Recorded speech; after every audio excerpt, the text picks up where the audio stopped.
আমরা আজকে রোস্টের মশলা দেখাচ্ছি, কি কি ইনগ্রেডিয়েন্টস দিয়েছি। প্রথম থেকে বলি, এটা মৌরি, এটা এলাচ, 2 টুকরা বড় এলাচ, গোলমরিচ কিছুটা, 2 ইঞ্চি সাইজের ডালচিনি আমরা টুকরো টুকরো করে দিয়েছি, একটু জয়ত্রী, একটু শাহি জিরা এবং জয়ফল। সাথে দিয়েছি 2টা স্টার মশলা, 4-5টা লং, 2টা শুকনো মরিচ এবং তেজপাতাটাকে আমরা টুকরো টুকরো করে কেটে দেখিয়ে দিচ্ছি কিভাবে। এখানে আমার ওয়াইফ তেজপাতাটা কেটে দেখিয়ে দিচ্ছে আপনাদেরকে।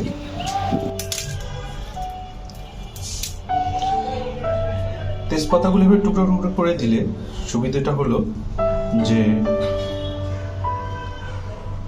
এটা টালতে সুবিধা এবং গুঁড়া করতেও সুবিধা। তো এখন আমরা এগুলাকে মিক্স করে নিচ্ছি, একসাথে এক প্রকার মিক্স করে নিচ্ছি। মিক্সড করে এখন আমরা চলে যাব কড়াইতে। আমরা কড়াইটা আগে থেকে 2 মিনিট হিট করে নিয়েছি। এরপরে আমরা তেলে দেখাবো। এটা সেই তাওয়া যেটা আমরা প্রিহিট করে নিয়েছি।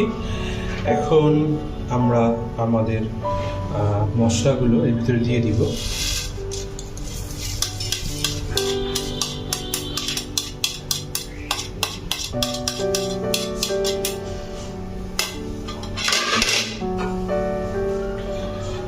এখন খুন্তি দিয়ে অনবরত নাড়তে থাকবো, কেননা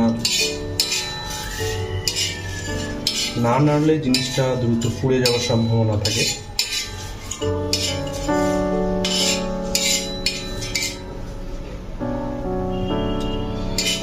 মূলত মশলাগুলো গরম করার রিজন, এটার ভিতরে কিছুটা জলীয় বাষ্প অর্থাৎ আর্দ্রতা থাকে। এটা অল্প একটু টেলে নিলেই হয়, অথবা আপনারা চাইলে 2 দিন কড়া রোদে শুকিয়ে নিতে পারেন, তাহলে এই টালার ঝামেলাটা থাকে না। তো আমরা এটা টেলে নিচ্ছি, নিয়ে এটা ঠান্ডা করে দেন আসছি। তো আমরা আমাদের মশলাগুলো ঠান্ডা হয়ে আছে, এখন আমরা এটাকে বেল্ট করে ফেলবো। আসছি বেল্ট করার পরে। তো বেল্ট করার পর দেখছেন আমাদের মশলা হয়ে গেছে। ব্যাস, এভাবেই তৈরি করতে হয় রোস্টের মশলা। আচ্ছা, দেখুন আমাদের এটা কেমন হচ্ছে।